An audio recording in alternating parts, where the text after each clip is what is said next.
The empty station hummed with an unsettling stillness, the kind of quiet that felt unnatural for a place that should have been bustling with the late-night chaos of a small-town police force.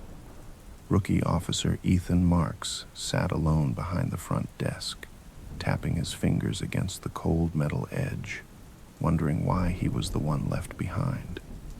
They'd called it an emergency, but hadn't given details, just a curt order over the dispatch radio to hold the fort. He had no choice but to obey. The others had filed out in a hurry, barely sparing him a glance as they disappeared into the night, leaving him with nothing but the hum of fluorescent lights and the soft groan of the building settling around him. Ethan shifted in his chair, glancing up at the ticking clock on the wall. Almost midnight. The hours had crawled by at a snail's pace, his only company the occasional buzz from dispatch, brief and garbled, like words spoken underwater. He flipped through the incident reports from earlier in the evening, anything to keep himself occupied, but his mind wandered to thoughts of what could possibly require every officer in town to leave him alone. Outside, the streets lay empty, darkened by the faint fog that had rolled in after sunset. Ethan found himself staring at the street lamps through the front windows, their pale light casting soft, ghostly halos against the mist. He told himself it was a typical night, that there was nothing to be afraid of. Still, the silence felt oppressive, pressing against his eardrums like a slow, creeping pressure that made him feel strangely vulnerable. He reached for the radio on his belt, adjusting the volume, hoping to pick up any chatter from his fellow officers, but only static greeted him. He frowned, twisting the dial and tapping the side, but the white noise persisted. Maybe they were just out of range, he thought, though the excuse felt thin, even to him. Just as he started to settle back into his chair, a faint transmission crackled over the radio, barely discernible. He leaned forward, straining to make out the words. Unknown individuals, violent attacks, uncontrollable. The words faded in and out, broken by static. He caught only fragments, but they twisted his stomach into a tight knot.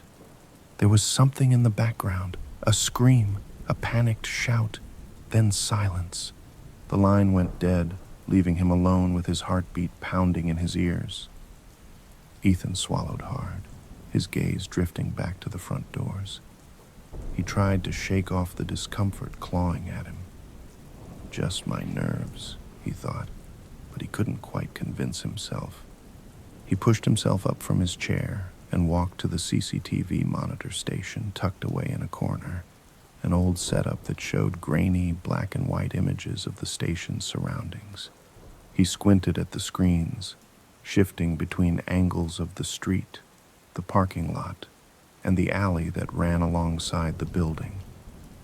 The streets were deserted, not a soul in sight, but he couldn't shake the feeling that he was being watched, that something unseen lingered just beyond the reach of the camera's gaze. He told himself it was the lateness of the hour, the loneliness of the empty station, but as his eyes scanned each screen, he spotted a flicker of movement at the edge of the parking lot camera. A lone figure shuffled into view, half obscured by the fog. It moved slowly, unsteadily, like it was struggling to keep its balance. Ethan leaned closer, his breath fogging the screen as he squinted to get a better look. The figure stumbled forward, and then another joined it, their shapes blending together as they staggered toward the edge of the station's lot. He recognized the face of the first person, Mr. Parker, who owned the hardware store on Main Street. Ethan had seen him just a week ago, sharing stories with his buddies about his fishing trip. But now, there was something off about him. His head was tilted at an unnatural angle, and even on the grainy screen, Ethan could make out the dark stains that spattered his clothes. He felt a chill crawl up his spine as more figures emerged, drifting into the parking lot one by one, their movements slow and awkward. Mrs. Hargrove shuffled into view, her usually tidy dress torn and smeared with something dark and wet. She stared ahead with vacant eyes, her mouth slack, and for a moment she swayed on her feet before steadying herself in a jerky, unnatural motion. This has to be some kind of prank, Ethan thought, though the fear gnawing at his stomach told him otherwise. He blinked, leaning back, as if putting distance between himself and the screen might somehow keep him safe. Just then, a heavy, muted thud echoed through the station, reverberating through the quiet like a dull heartbeat. He froze, every muscle tense, straining to listen. Another thud followed, this one louder, and it seemed to come from the direction of the front doors. Ethan's hand hovered over his belt, fingers brushing against the cold metal of his service pistol. He hadn't needed to use it on the job yet, just the occasional call about a drunk or a shoplifter. He drew in a shaky breath and stepped toward the front doors, peering through the narrow window. The sight that met him stole the breath from his lungs. Mr. Parker stood there, face pressed against the glass, his milky eyes staring straight ahead. His forehead left a smear on the glass as he dragged his face slowly downward, his lips twitching in what looked like an attempt to speak, but only releasing a low, guttural groan. Behind him, more figures gathered, pressing closer, filling the steps and spilling into the walkway. Ethan took a step back, the weight of dread pressing against his chest. The door shook as they pushed against it, their hands sliding down the glass, leaving dark smudges behind. He saw fingers bent at unnatural angles, nails missing, skin torn and ragged. One of them, a man with half his cheek missing, exposing a gleaming sliver of jawbone, pressed harder against the door, his hand smearing blood and bits of flesh across the glass. The others followed suit, their bodies pressing forward in silent, eerie unison, the glass beginning to tremble under their weight. Ethan's heart hammered as he backed away, his mind racing. This was no prank. He knew that now, as the reality of what he was seeing seeped into his bones like an icy poison. He forced himself to move, to lock the doors, to grab anything he could find to block the windows, his hands shaking as he dragged chairs and desks toward the entryway. But no matter how much he barricaded, no matter how many times he tried to rationalize, the truth stared back at him through the glass. He was alone, and they were coming. Ethan's hand shook as he fastened the final lock on the back entrance. His makeshift barricade, desks, filing cabinets, anything he could haul over on his own, stood between him and the growing crowd outside. The pounding and scraping echoed through the station, relentless and unnerving, as if every creature outside had locked onto his scent. He checked his pistol for the third time, counting each round. 6 bullets. The small number gnawed at him, a stark reminder that he was ill-prepared for whatever horror was creeping toward him. He glanced around the empty station, swallowing the rising fear as he took in the dim, sterile hallways and the flickering lights that cast long shadows across the floor. It felt more like a prison than a sanctuary. With the front barricades holding, for now, he slipped back to the CCTV monitors. His stomach twisted as he scanned the black and white screens. The horde outside had grown. The parking lot and the front steps were flooded with more faces. Faces he recognized from around town, but twisted and blank. The spark of life extinguished. They pressed against the doors, their hands clawing at the glass, nails scraping with a sound that made his skin crawl. Every face told a story he knew. Mrs. Hargrove, the retired teacher, her eyes vacant, head jerking in stiff mechanical movements. Brian, the young mechanic from down the street, one arm hanging at a grotesque angle, his mouth gaping open as though he were still trying to speak. Each one seemed lost in a trance, as though driven by some primal, ravenous need. A pang of helplessness gnawed at Ethan, but he fought to keep his mind sharp. He'd been trained to face danger, to protect, but nothing in his training had prepared him for this. With a ragged breath, he turned away from the monitors, trying to drown out the relentless pounding at the doors and windows. "Keep it together, Marks," he swallowed, his voice barely a whisper. "You're the only one here, and you've got to hold this place." Yet, as he moved through the hallways, securing doors and windows, the gravity of his isolation closed in. He was truly alone. His fellow officers were out there somewhere, maybe caught up in this nightmare themselves, or worse.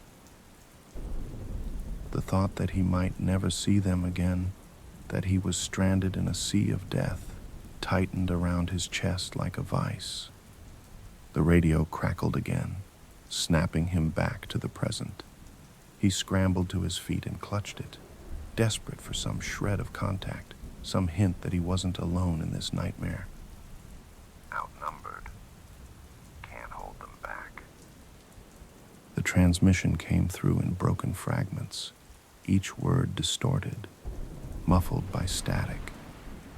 A faint scream followed, a sound so raw and terrified that Ethan felt a shiver run down his spine. Then silence. He gripped the radio, his knuckles white. The silence that followed felt heavier than before, a final grim acknowledgement of his isolation.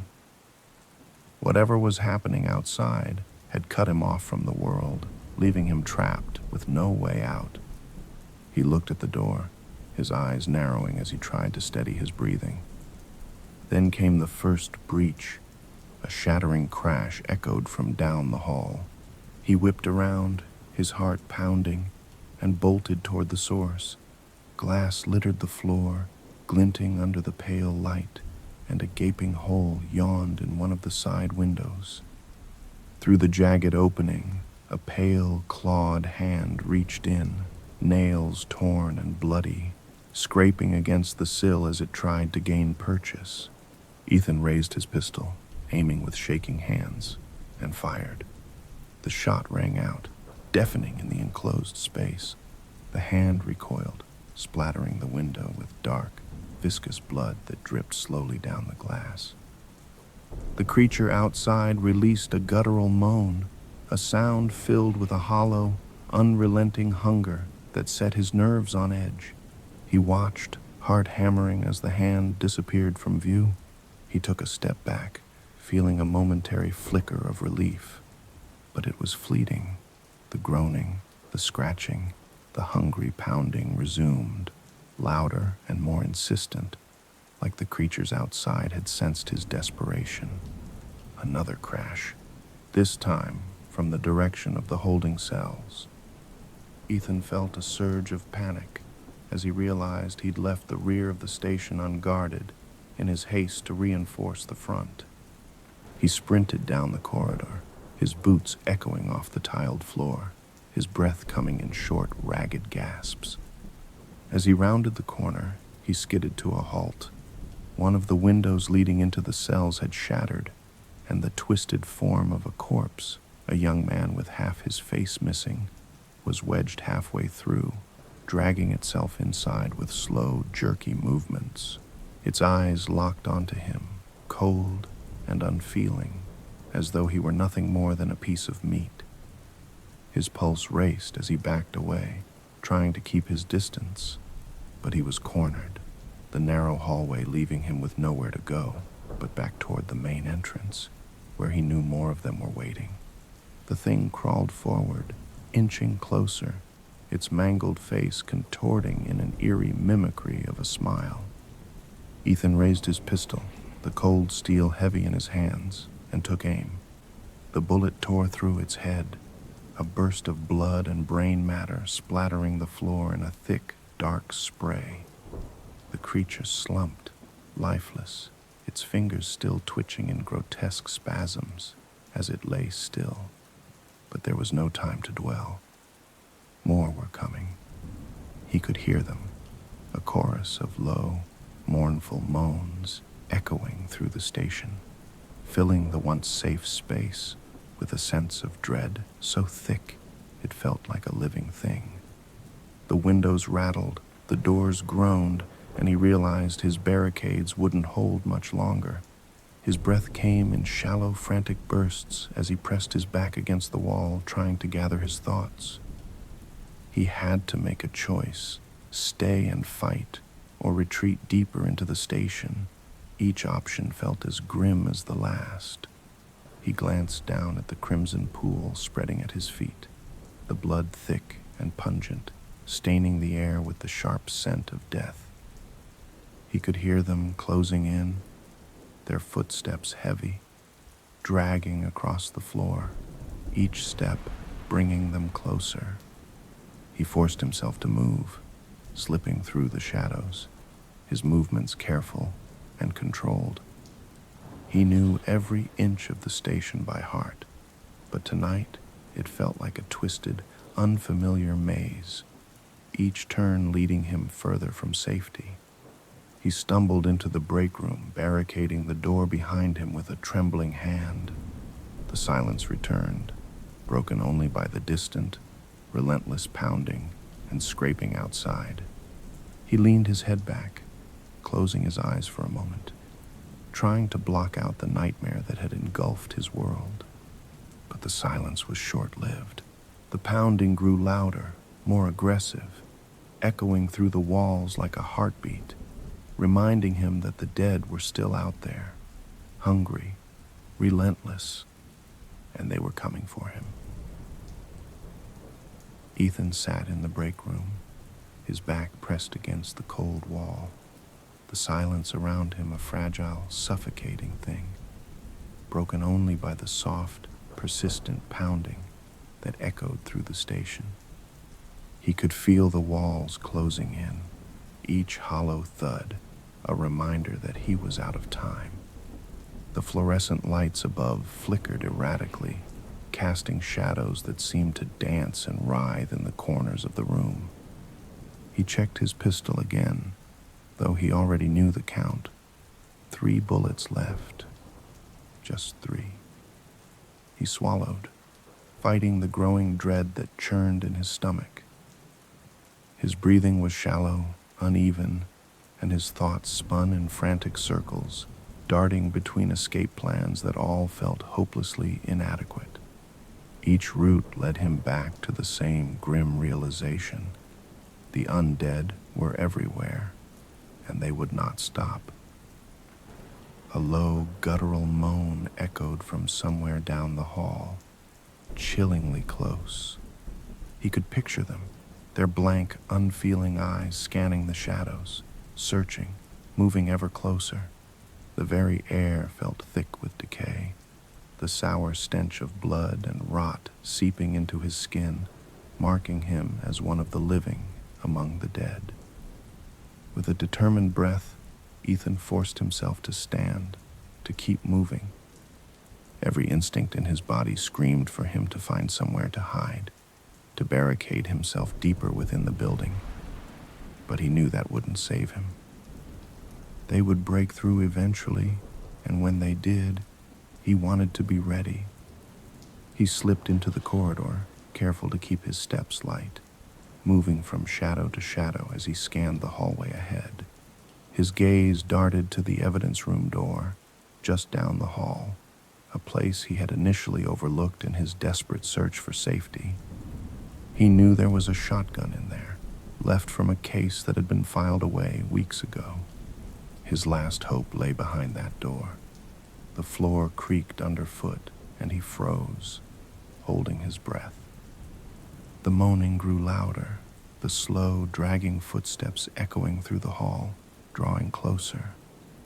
He pressed himself against the wall, heart pounding, feeling the weight of his isolation and fear pressing down on him.